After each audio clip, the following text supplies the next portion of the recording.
okay. That's the main thing. Oh, yeah, I'm good. I'm good.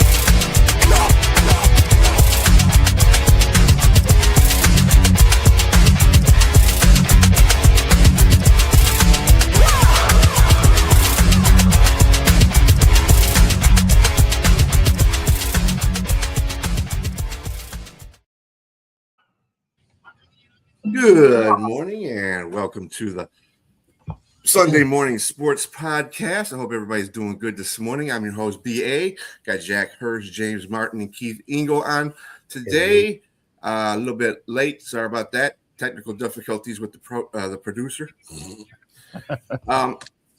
Yeah, so again, I hope everybody's doing good this morning. Olympics. Today is a good day. We have the men's hockey team, the USA, against Canada for the gold medal. It was going to come down to this, I feel, all along anyway. I don't know about you guys, but what's your views on this game? Biggest game in U.S. hockey in, 46 years. So I guess it's a big game, right? Canada's been pushed to the brink here twice this week, too. So it's going to be very interesting. I don't think they can fall behind 2-0 to the Americans and hope to come back. So they better get off to a good start. Well, you can sense that being a little more than just a hockey game, and I'm talking about in the sporting sense. It's more than a gold medal game. There's a little bit tension between the nations, not between the players, but I think the players are aware of it, especially in Canada, a little more so than the United States with what's been going on in a political sense. So you kind of wonder whether the players in Canada maybe want to win this game just a little bit more than in the United States. But in any event, it's a big game. If the United States hockey team wins, I could guarantee you they're going to be invited to the White House, which is a rarity for hockey, unless, of course, it's a miracle situation like the 1980, United States hockey team. I think you might be shortchanging the players' disdain for each other, actually, Jack, because the players don't like each other either, as you saw in the Four Nations last year. But they play on the same teams in the NHL. Doesn't matter. Yeah, it don't make a difference. They have very bad disdain for each other right now.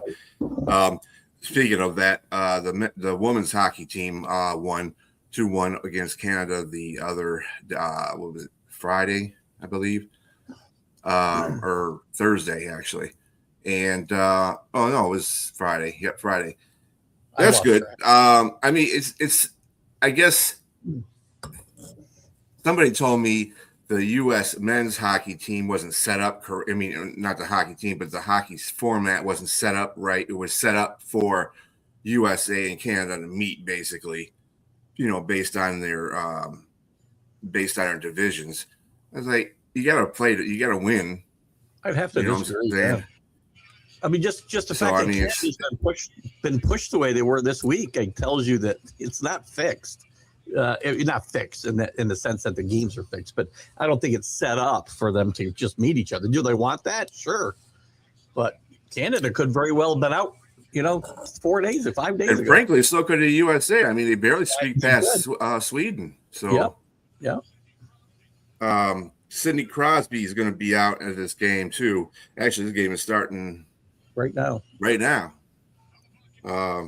So anybody that's up in the morning like I am or like we are, turn that boy on and watch that game. It's on right next to me.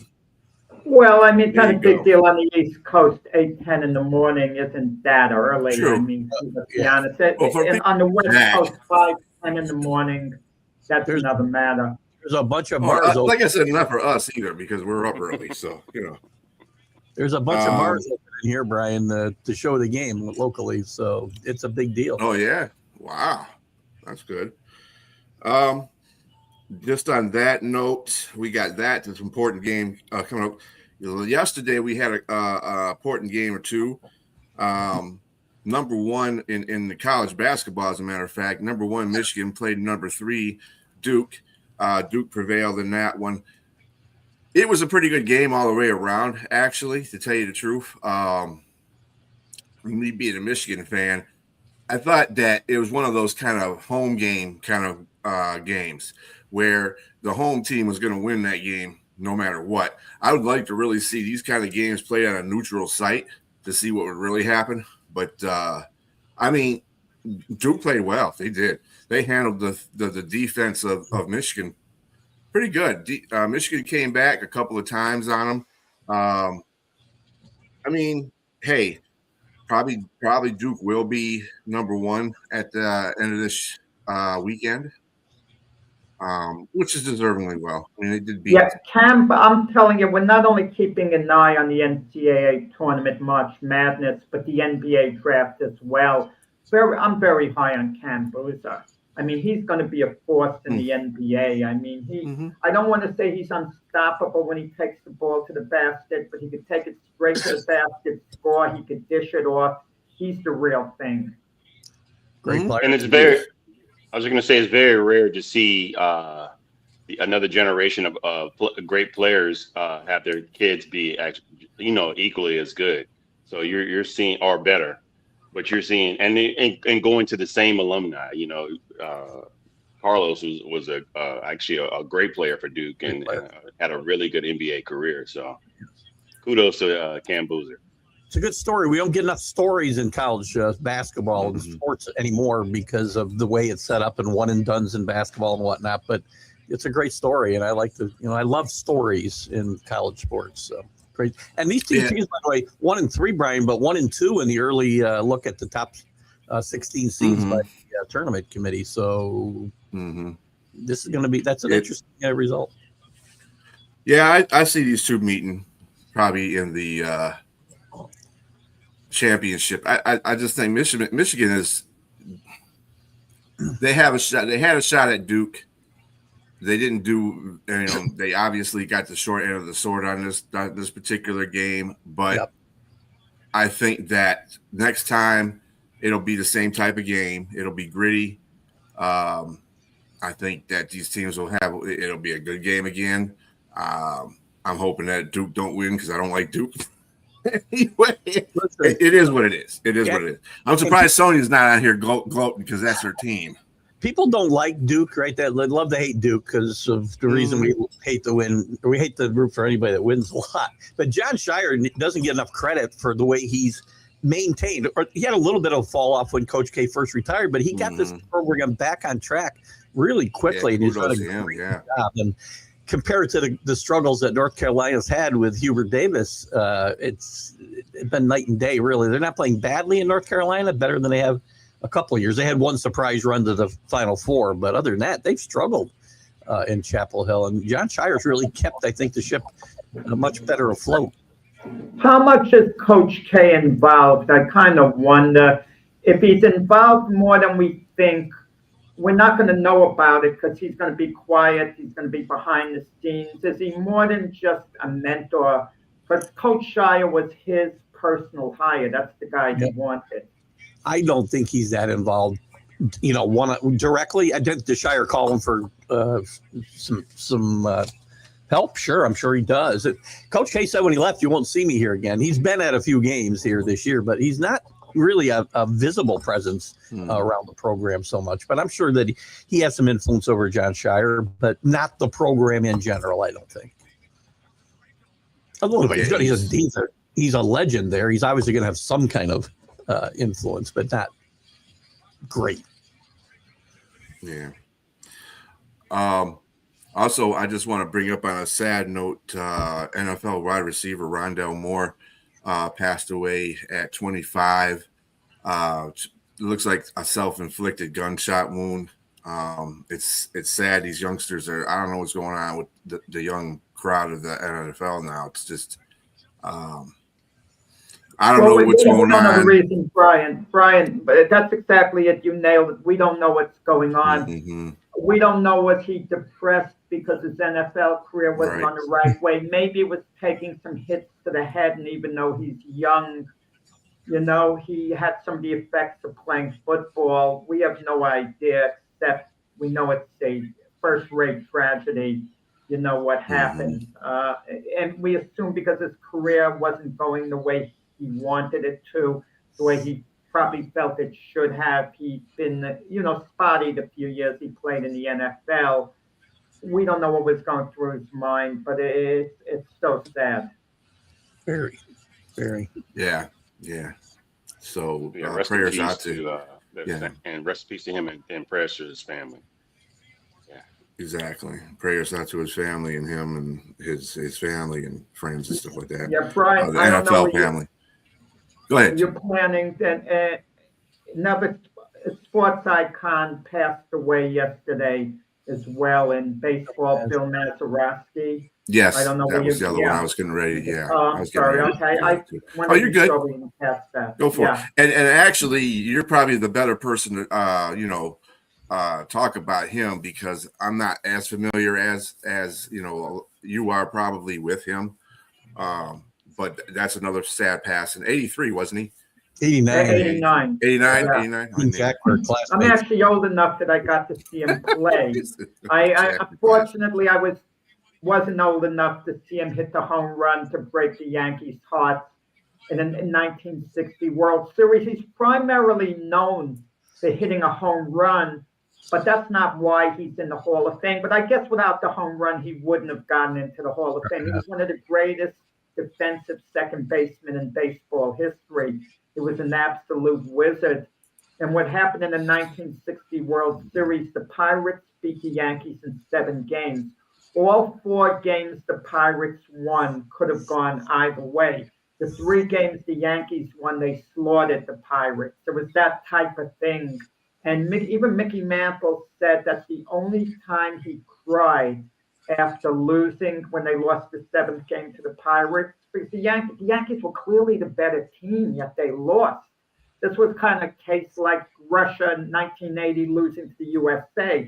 Everyone knows Russia was the better team, yet they lost that game. And he was just an absolute defensive wizard. You know, he came up in the 9th inning. The game was tied up against the Yankees, Game 7 at the old Forbes Field. And Keith could tell you, those old-time stadiums were classics. They were classics. The World Series games were played on weekdays. You didn't have these night games, like a work day. People would rush home from work, or they'd have their radios on at work, or they would hear about it word of mouth, what was going on in the game. And that's where he got his fame. But he was part of a great double play combination. I don't know if Keith remembers this one. I mean to bypass you, James, but I know you don't go that far back, you know, with baseball. No disrespect. No, none taken. Trust me, sir, none taken. But I don't mind disrespecting Brian, you know, but you know, I said, hell of a family. I'm not that old either, Jack. But Mazeroski and Gene Alley, his shortstop, that was arguably the greatest double play combination, you know, seeing them on the Game of the Week. And he's in the Hall of Fame, Bill Mazeroski, low stats. He only hit 260, you know, won 8 Gold Gloves, but he was a phenomenal second baseman. He did hit on 38 home runs when guys in the middle infield weren't hitting a lot of home runs. It wasn't a ton, but, you know, it was fair. He had a couple of really decent power years. Great player. You know, for years, and Jack, you'll remember this, for years, the case for Phil Rizzuto getting in, because he wasn't put in for a long time, was based off of Mazeroski being in, and somebody like Rizzuto should be in as well. So, and we don't recognize defense enough. We did this year with Andrew Jones getting in, right? And I think we need to recognize the defensive side of the sport. Well, Keith Hernandez, 11 Gold Gloves, and you know, if the guy, how can someone be the greatest defensive player considered of all time in his position in baseball, no matter what position it is, and not be in the Hall of Fame? Just based on that, I don't get it. 1-0 USA, by the way. USA just scored. If you guys are Yep. interested. All right. Yeah. Good job. Who scored? I Oh yeah, I'm can't- gonna talk I about think it's that one of the next. Hughes. I think it's one of the Hughes brothers. I couldn't see the. That wouldn't be surprising. Hughes brothers been doing pretty good this series, hockey series for them. Sorry, it was Matt Boldy. By the way, we're talking about, we talked about a couple of athletes who passed, football, baseball, even though it's old news, the Goudreau brothers who got tragically killed in that accident, hockey players, USA team is kind of honoring them, going out of their way, because Johnny Goudreau would have been on this team, had he not been tragically killed by a road rage driver who went into the bicycle lane because he wanted to pass. And I mean, so tragic. I mean, when you look at the whole story, they went down for their sister's wedding that was supposed to take place the next day. I mean, as awful a news as you could hear. I mean, it happened a little while ago, but the memory, it's bitter memory. I mean, to just think about it. Yeah. Very sad. I agree. A lot of sad stuff. Jeez. A lot of sad stuff going on, but we have to prevail and move on and just cherish the athletes when they were here. You know what I'm saying? And that's it. It happens. But it makes me think, guys, like in the case Bill Mazeroski, I didn't see a recent interview from him, and you don't even realize the guy's still around. And we talk on our show about iconic athletes. I mean, Bob Cousy's still alive. Is anyone interviewing him, talking to him? We seem to forget these guys are still around, some of them. It's funny. There's a thing called the Mandela effect. You guys, I don't know if you've ever heard of it. It's where we think somebody died years before they actually died. And there's a lot of that. I really thought when I saw about Bill Mazeroski yesterday, because you see so many fake stuff in social media, right? I thought it was one of those posts where he died 10 years ago and somebody put up something stupid. And I was surprised to hear the other day, Jack, that Bob Cousy was still dribbling around. I mean, the big old Oscar Robertson's around. Legendary guy. One of the greatest of all time. Is anyone interviewing him? Oh, Keith, I when you said dribbling around, I'm like, is he talking about the ball or his mouth? As soon as I heard it, James. So. Is Elgin Baylor alive? It sounds like a shot at Jack there. Anyway. Wait, guys, is Elgin Baylor alive? Let me check it out. So. I'm going to say I do have to check it. These guys were legendary. Mm-hmm. He died in 2021. Yeah, but I don't think I thought he was gone. Yeah. He was so Donna 77. Donna asked if you brought her cup back there, Keith. Oh geez. Damn. Sorry, Donna. My suitcase is over the weight limit. I couldn't. Maybe I shouldn't put you on the spot like that. Well, now that you called me out.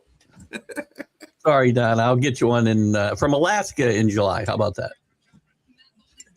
So the next one we got, of course, spring training is starting. The teams are playing some spring training baseball. I gotta say that. Yeah, I don't know it's spring training, and we got the hoo-ha's playing in the leagues and stuff like that. Yesterday, the Yankees beat my Tigers 20-3. It was not good. Even if it's spring training, I know, but at the same time, 20-3 is not good. Aaron Judge had a couple homies in that one, so Pete Alonso had a couple. His first game too with the Orioles. The whole damn team had a couple of home runs. That's right. These games mean nothing at all as far as the results, and they don't mean a thing. I mean, my grandson texted me how great the Yankees looked. I said the game means nothing at all. You know what you want to judge how players are coming along, like Garrett Cole. He was throwing 97 miles per hour yesterday. Got up to 97 miles per hour. You want to notice things like that. Is a player healthy? Is he rehabbing okay? Is he coming along? I mean, who cares who wins or loses? The record doesn't mean a thing in the exhibition season. It's more about getting guys to the finish line healthy and ready to play. You're right, Jack. And the only time it meant something to me in sports, remember when the Ravens won something like about 20 exhibition games in a row? I kind of wanted to see them keep it going. Something about it seemed fun. But outside of that, I mean, who cares? I think I said at that time I didn't care about that even. I mean, a lot of guys get excited about these exhibition games. I guess I'm a little more pumped up this year, probably because the winter's been so crappy, I suppose, that I'm a little more excited for this spring and baseball. But you're right, Jack. Exhibition games, it's about getting guys healthy. Yankees got 4 guys that probably aren't starting the season, but we want to see how they do, tracking towards getting in the lineup sometime late in April or in May, including Cole. So, and just to put in something there for Jack, there was a boxing match last night there, Jack. Oh yeah. Ryan Garcia, he won his first fight in a while. I mean, but Ryan Garcia is a personality. He's a tremendous talent. Don't get me wrong. He looked good. He beat Mario Barrios, who is a decent fighter. No more. He's not elite. Mario Barrios isn't close to being elite. And don't tell me he's a champion, because everyone's a champion. He's about as much of a champion. I kid you not. I'm serious. I'm going to put it in perspective. If I told you the Green Bay Packers were I made them the champions of the NFL right now. Let's call the Packers the NFL champions right now. And if someone beat the Packers, would you look at that team as being, the best and so on? Come on. But that's the sick nature of the sport of boxing, with all the multiple champions in the media. And Mario Barrios, who could only manage a 12-round draw with a 46-year-old Manny Pacquiao in his last fight. So Garcia got in shape. He looked really good, and he did what was expected of him. And he's a big-time personality.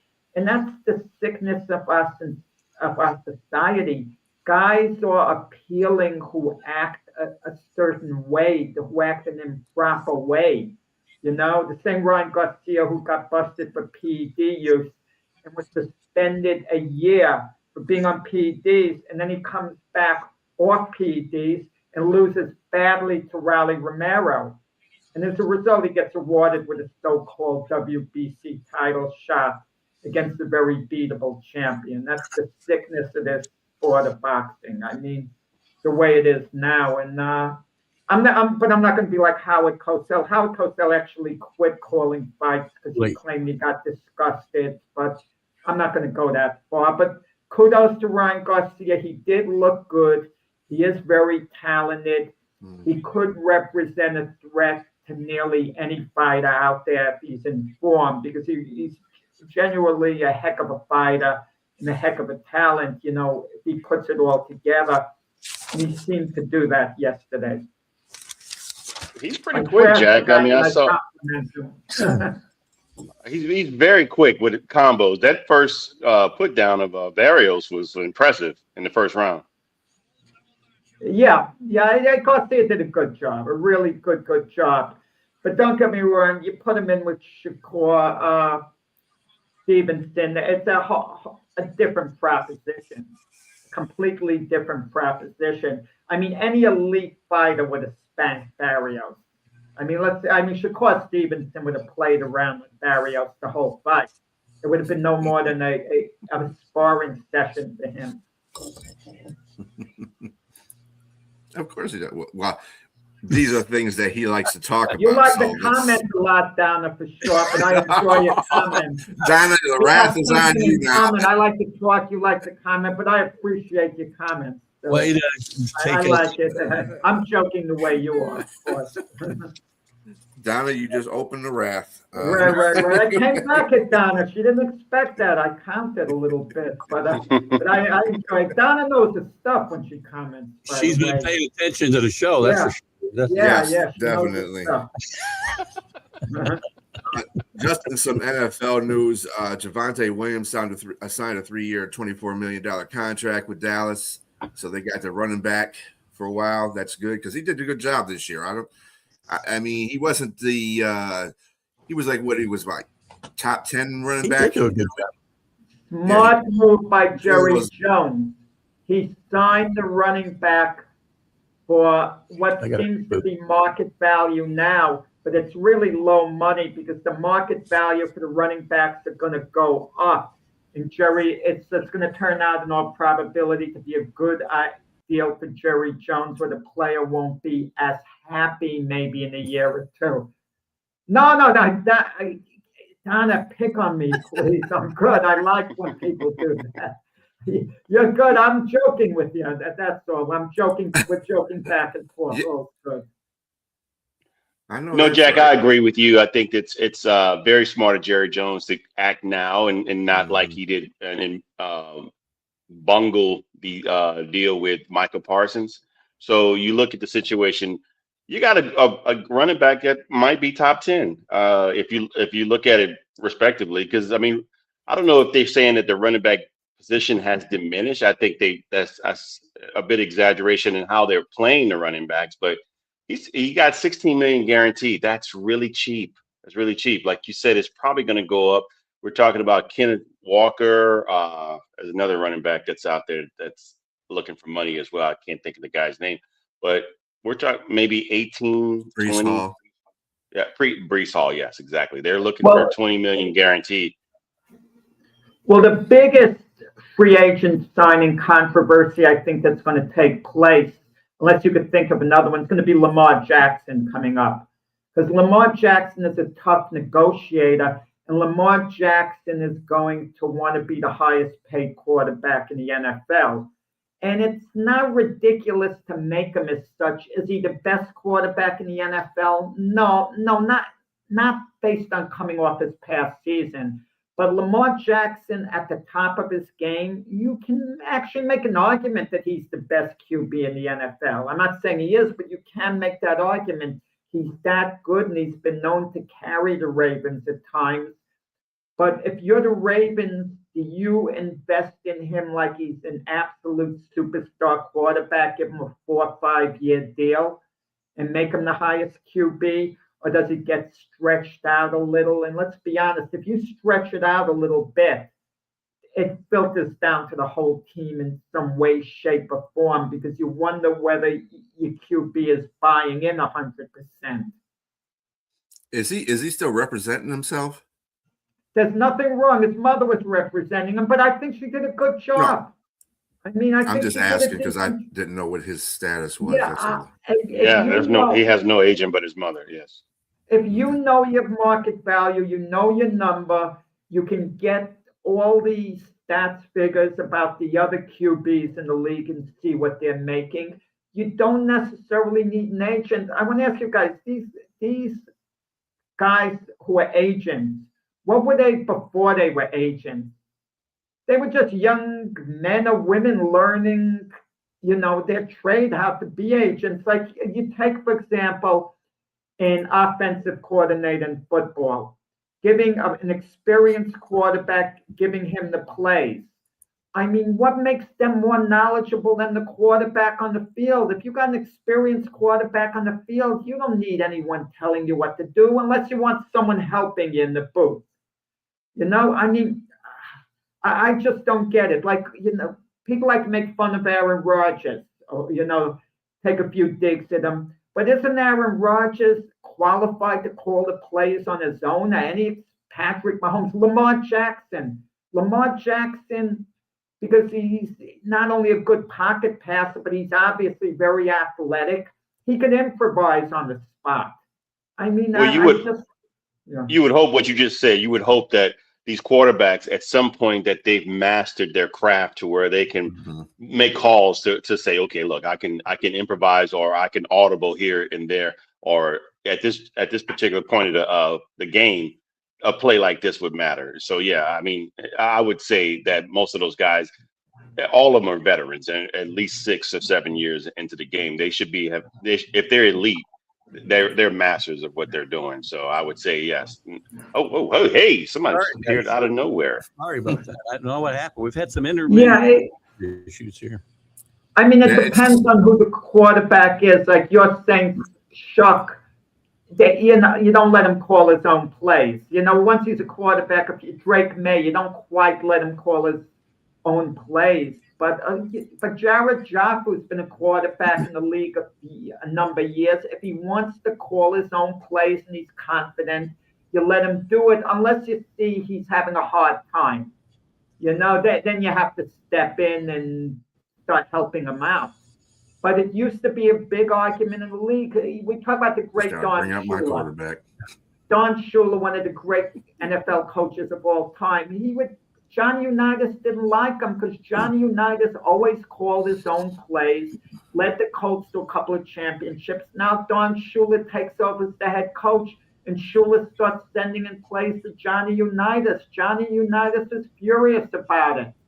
He said, I don't need anyone sending in plays for me. I know what plays I'm calling. You adopt a game plan and let the guy call his plays. If Patrick Mahomes wants to call his own plays, are you going to tell him he can't? Not if it's working. Obviously, it has to work.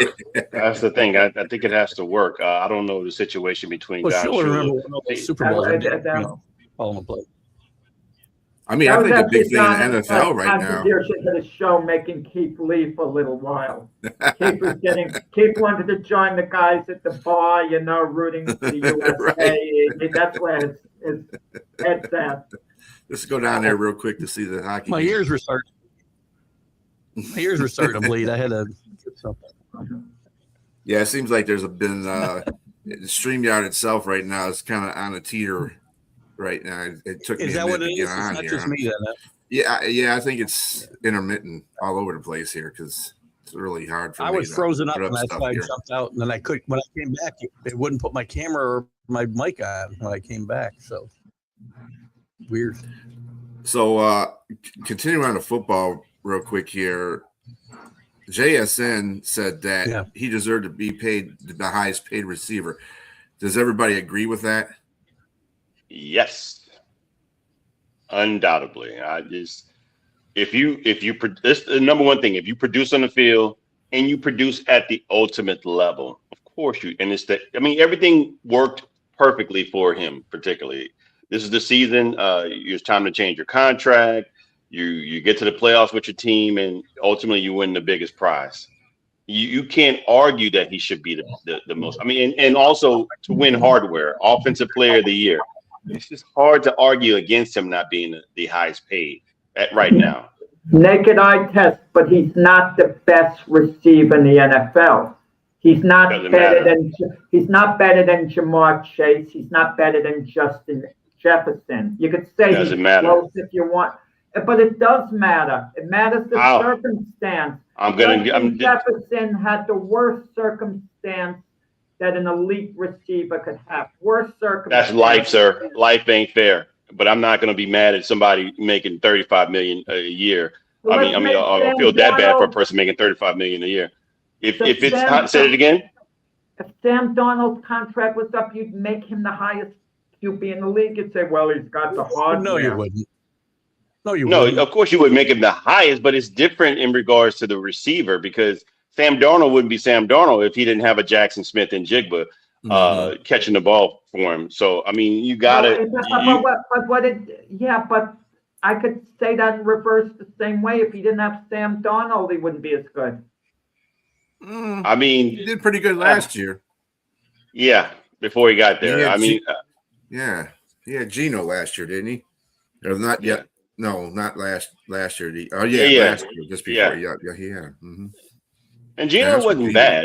I know Geno catches strays, but there's no way that I'm just saying he's in the right place right now to get that money.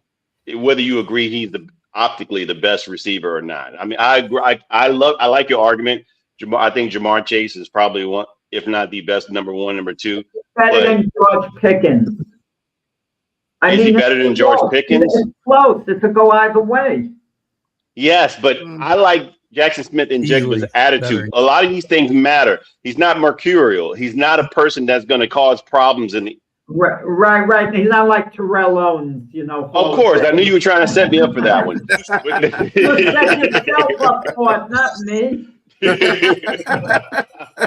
attitude counts and all that. I thank you. I've been trying to get that across to you for a long time. We're not talking about Hall of Fame, sir. We're talking, and still the body of work is one thing on the field is totally different. But again, I'm going to say that George Pickens, I mean, we're speaking apples and oranges because I don't know. I mean, George Pickens, he's bigger than Jackson Smith and Jigba, but Jackson Smith and Jigba is playing his game way better than most receivers right now. And who's on the other side? George Pickens had CeeDee Lamb. Now, when CeeDee Lamb was hurt, he stepped up as number one. But who was his number the whole season? Who was his number two in Seattle in Jackson Smith and Jigba? When you're being double teamed and you're still being dominant, it's just come on. He deserves his money. I agree. He shows up to play too. Pickens doesn't show up every week. I mean, or even every. No. He deserves his money. No. I'm not saying he doesn't deserve his money. I'm just. I don't want to say call James out. Maybe that's the thing. I'm saying calling him the best receiver in the NFL. I mean, no, it's fair. I mean, I'm not saying he's the best receiver. I'm just saying for what he did for his specific team. The optics tell me that he deserves the money. And look, the best receiver got paid at the time when the time was due, and he was the highest paid receiver. It's just, the nature of the game. When you moved on, everything progresses, everything moves up. If you're the best, you're not the best receiver specifically, but okay, hold on. Let's put the argument this way. Who is the best receiver in 2025? That's what you want to say. Mm-hmm. It was Jackson Smith and Jigba.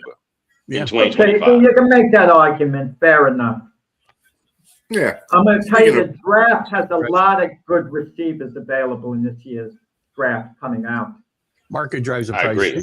These guys might want to think about a little less money and letting their quarterback get some offensive linemen that can keep them upright. I'll just say. I'm a big proponent of that. Let me tell you, because what I saw last season with the Lions, they need that interior line fixed. Like quick. But do you guys think that there's a problem with guys not wanting to play on the offensive line anymore? I mean, like they used to. I mean, maybe a lot of guys. I mean, because the talent pool is not as good as it used to be. James, they're not playing wide receiver. They're not moving from offensive tackle to wide. Maybe they're playing other sports like basketball. Because I believe it or not, I'm gonna tell you. The average height for those guys are like 6'5", 6'6". Yeah. And so a lot of these guys are tall and they have to put weight on. I knew a guy that was an offensive lineman for SMU, and I couldn't believe he was an offensive lineman because I met him after his playing days, and he was like slender, but he's always said, "Oh yeah, if you look at my old pictures, I was a big guy." But I mean, they have to keep that weight on. So a lot of these guys don't really have to play that sport if they don't want to. It's just, I guess some of those kids, you get pigeonholed in that position, but a lot of these guys are very athletic now, and so a lot of these guys don't. I didn't see Jack shaking his head. No. What do you got? No. It's thought provoking what you said, because a kid starts playing a sport for love of it to begin with. But how many kids who start playing football decide they want to be an offensive lineman? They want to block. I mean, everyone wants to carry the ball, catch the ball, throw the ball, kick the ball. At what point are they told they have to block? And some of them lack those skills I mentioned. And the only way they can be players is by blocking. I mean, it's even glamorous in a way to try to get the quarterback or run at someone, but to just stand there and keep someone off your players, push them out of the way so your teammate can run with the ball. I mean, they, like James said, are they pigeonholed into something they don't want to do, but they have a talent to do it? I don't know. Yeah, there is something to what James is saying, though, because it makes me think whether parents and not letting their kids or play football in their youth might be affecting some of these positions like offensive line, defensive line, whatever. Because there's going to be some ripple effect, right? It doesn't take effect right away, but over time, if less kids are playing youth football and then turn high school football and so on, it's going to affect the product at its highest level at some point. And I think there's some butterfly effect there. I mean, I Yeah, think but the no offense. one starts playing for the money. Everyone, it's love of the game when they're young. No one's thinking I'm going to make a I living mean, at that's it. true. Everybody finds their place later on as they Yeah. continue up the football ladder. But I'm not talking do about money. believe. I'm talking about the parents not allowing them to play because of safety reasons. That's what I'm Right. talking about. Yeah. But there's so many different variables. I'll say also. I mean, because the evolution of the game has changed. You don't see those big, huge 260-pound linebackers anymore. Now guys have to be faster, taller. You know, I mean, look at the guy number 2 in the draft, Arvell Reese, a freak of nature. Look at that wingspan. He looks like a predator out there. So I mean, I mean the movie Predator when I say that, you know, with the long arms and everything. So I mean, I just think that yeah, you have to look at. It's going to change again. If they start running the ball like they used to, you're going to need those big linebackers to come back. Well, we're talking generically. We're talking about generically now, but we should really throw some names in the mix. Arvell Reese. It seems you're very high on him. He's been projected to go to the Jets at number 2. Is that what you endorsed? I know Keith is high on Ruben Bain. If you were picking for the Jets, that would be his guy going to the Jets there. So if at number 2, if I'm choosing, if I'm a GM there, I'm going to go with Arvell Reese. I don't think, I mean, you're going to see a lot of names fly in there. I think the media wants to put out whatever they want shock value to put a player that you know probably shouldn't be in the top 5. So you're going to see a lot of these crazy mock drafts that are going to come out there. But in reality, I think the people have it right so far, unless he bombs at the combine, if he's going to be there. I think he would be the number 2 person. I think what I've heard, they got Mendoza number 1 as top players, not who's going to go in the draft and where the needs are, but top players, top 50. Mendoza, Reese. Actually, I don't think Reese was number 2, but Jeremiah Love. I guess it all depends on what draft market you're looking at. Draft, market that you're looking at, because I saw Bain number 1 and Mendoza was like number 3 or 4. So it all depends on what draft boards you go by. They don't always, but those draft boards don't always look at by team need either, right? So they're going by the best player in college. Period. That's what they're going by. They're not going by whatever the other team wants to. You know what I'm saying? In the NFL. And my opinion on Ruben Bain's colored a little bit by the fact that I watched him play every single play basically during the year. I didn't see Reese play every single play or every single game even. So, you know, obviously my own opinion is going to get, you know, a little bit distorted because of that probably. I kind of wonder if the Raiders pass on Mendoza. I don't think that's going to happen, but it's always a possibility. They're either going to trade down before the draft to a team that really likes them, but is it possible there's no one team that likes him that much? They'll like him, but not that much. And if the Raiders don't make a deal, and let's say they're sky high on one particular player, let's say it is Reese, okay, and that the Raiders absolutely feel they have to take him, and the Jets go second, could that throw things out of whack for the Jets? Because it seems to me the Jets are thinking about next year's draft, where there's going to be a number of really good quarterbacks coming out. Well, we talked about Mendoza falls into their lap.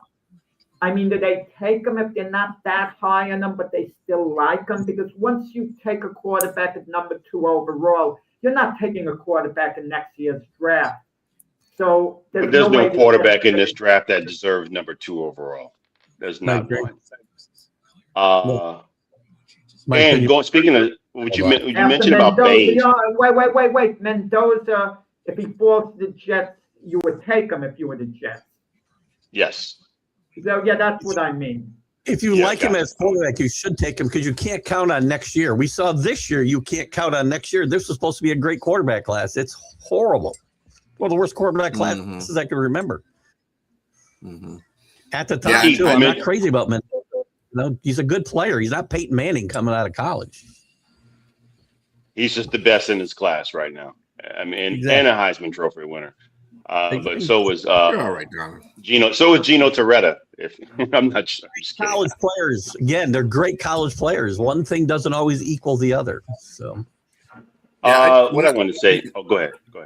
Some of these draft sites, like the one that I usually follow, is the NFLDraftBuzz.com. Shout out to you guys, by the way. And they're top 4 right now, and they go exclusively just on the college players. They don't care about what NFL is going to pick. They go by the college players, and right now they got Ruben Bain Jr. 1, Caleb Downs 2, Jeremiah Love 3, and then Fernando Mendoza 4. Now, people can say, well, that's not what – no, just how the NFL teams will pick is a whole different thing. But how good the college players are based on what they did in college is another thing. So I like that. They're listed based on that. And they're not based on what NFL teams are going to go out there. No, I like it when the draft boards, and I use PFF a lot myself. I like them a lot. And they also rank the players by how good they think the player is, not who's going to take them, because that's a crapshoot. You know, you don't know what these teams are thinking. When you look at Ruben Baines as number 1, I like the idea that he's top. He should be top 5 regardless. But his body type to me reminds me of a Dwight Freeney. He kind of moves in that same ilk, that body. But I don't know if the arm length. I think is that going to count against him, because that's when I say Dwight Freeney, I mean their height. What is he, like 6'3", 6'2", 6'3"? 6'3". Yeah. That's kind of tough for a defensive end without long arms. And that's so he's got to really a lot of his lateral and maneuverability has to be really quick. It has to be really quick. Like that's what he did in Miami with all the stunts that they would use him in, especially when I saw him in the championship game. I was like, wow. I mean, those games in the playoffs, like this guy's really fast, man. And he's like a nightmare messing with some of those offensive tackles. But when he gets to the pros, when everybody's good. Everybody is, you know, you're facing elite tackles and more and better schemes in the pros. Can he, you know, is he good enough to just, you know, rely on his talent without, you know, to me, he kind of looks like I guess you would call him a T-Rex. Even though he's got short arms, he's still a predator. You know, you don't know apex predator, but is that going to count against him like what it may have gone against the offensive tackle for the Patriots? With him having short arms, could that have been an issue for him? That was one of the things they counted against him. You know, Bain played with. Nonetheless, he's gonna get picked in top 5, I think. Yeah, no he doubt. is. You know, somebody's going to get a great buy in Mesidor as well, because he is really good, and I see him projected late end of first round, early second round. Somebody's going to get a steal with Mesidor. I'll tell you right now. You mean his bookend? Yeah, he was. Yeah. And I think they helped each other be better, to your point earlier, James, too. So I love both those guys. So I'm gonna switch it over to the NBA real quick. There was a game that was played a couple of days ago. I don't remember that game. What game you talking about? You don't remember that game? Where the Pistons went down to the Gardens and Cade Cunningham put out the show. Cade Cunningham is like the Knicks. I have no answer and never have for Cade Cunningham. Never. Cade Cunningham took more shots than the rest of the starters combined. Regardless, the numbers are there, and the Knicks have lost by an average of about 30 points to the Pistons this year. Well, the Knicks played last night. It was a dramatic comeback victory. Why are we talking about the Pistons here? Because the Pistons and Knicks are in the East probably, and it matters for a couple of months from now. Because they're your team. They're your team, Jack, and we like talking about them. That's what. I don't talk about my team at all on this show because my team is Brooklyn. Nets. That's right. You're the Brooklyn Nets. Yeah, that's right. That's right. You're a Brooklyn Nets fan. That's a good I'm so sorry. I'm so sorry. Are they still alive? We were talking about guys being alive. We were talking about still a team. That's still alive? I don't even know. Are they functioning? Jack just proposed a question. Are the Jets or the Nets the worst team? Jets. No. Well, last night's Knicks game, I want to throw this at you guys, okay? Knicks came back they were down 18 points in the fourth period and came back and won. And Houston has Kevin Durant this year, and Durant, on balance, has helped his team throughout his NBA career. He was good with OKC. He got into the only finals. they did win a couple of titles with Golden State when he was there and went to the finals the other year. But Golden State would have been good anyway, regardless as they proved before and after. He would have won an NBA title, I think, with the Nets had Irving and Harden not been injured in the playoffs against the Bucks. But it's what it is. He was awful with Phoenix, Durant, not individually, but the team was terrible with him. Now, we talk about the legendary players like a Michael Jordan, so on. I can't imagine these guys allowing their team to lose a game when they're up 18 points.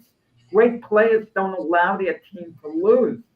Yet they lost, with Durant. That's what kind of makes me wonder sometimes a little about him, as great as he is, and he is great. What's your take on that? Well, I'm not gonna discount, because I think Durant played great in that game, but you got to give credit to Jalen Brunson and Karl Anthony Towns for. I mean, first of all, Houston is known for their defense, and so Karl Anthony Towns stepped up. They talked about this on. We're talking about Shaq and Chuck and everybody. They were just saying this is what he needs to do. Specifically, Karl Anthony Towns. He needs to be more consistent. I mean, he may be a nice guy, but Charles Barkley was saying that he's not a killer like Jordan, but he's a nice guy, but he's athletic. He can play. Shaq was just saying, look, just be consistent, because he played a great game last night. He played an excellent game. Him and Jalen Brunson. I just think that, and it came down to the wire. So, I mean, is this a team, like, just say if we were talking about both these teams met up in the NBA Finals, would New York Knicks be able to beat Houston 4 times? So it was 108 to 105. I mean, so it was a very close game. To that point, low scoring. To that point, I got to circle back to Brian's original question about the Knicks cannot handle Detroit, so there's no chance of them playing Houston in the finals because they've gotten beaten by 38, 31, and 20 or 16 or whatever. No, you can't have that attitude. Then there's no way OKC is going to the finals because they can't beat San Antonio. You can't use that logic. The Knicks beat the Pistons last year in the finals. Finals in the playoffs. I mean. Well, first of all, I know a lot of Knicks fans are talking about. Well, they did the same thing last year. I said last year they were very contested games. Yeah, I agree. This year they're just getting bludgeoned. So I would say last year when I was the same way. I was like, well, okay, that actually matters. They swept the Knicks last year, but I don't know if they're going to be able to do it in the playoffs. This year, no. They're going to be able to take it to the Knicks in the playoffs. We don't know what the matchups are going to be yet. For all we know, the Pistons will play the Celtics, and the Celtics will beat them and clear a path. The Knicks will have to play the Cavaliers, and the Knicks could handle the Cavaliers. You never know how the order is going to play out. No, I'm just saying I don't want to play the Pistons. That's that's what I'm saying. That's the whole point. And I think the Knicks, the Pistons are taking it kind of personal against the Knicks too. They are. From last year's playoffs, and they're taking it. And you got to remember that they won the last game without Duren and Stu. So guys on the boards right there. So hey, it is what it is. Just real quick before we wrap this up here. How is the score going on? Is it still 1-0? 1-0, end of the first period, intermission. Just want to get to this real quick too. The United States has moved up in the second place in medals all. I think they got 33. They got 32. Sorry, 32. And tomorrow is the closing of the Olympics. So, Tonight. Yeah. Okay. Yeah. So, and Norway's got 41. So we're not catching that. No, but this is a good performance for the U.S. for a Winter Olympics, definitely. One of the best. Kudos to the women. The women athletes at this Olympics have been outstanding. Yes, they have. They've picked up their game. All right, folks. This is the end of this show. Thank you for joining. Sorry that we were a little bit late. We won't have that problem again. I hope everybody doesn't get snowed in or wherever you're at. And everybody have a great rest of your day. We'll see you next Sunday. See you guys. And join Keith's Stream of Conscious next.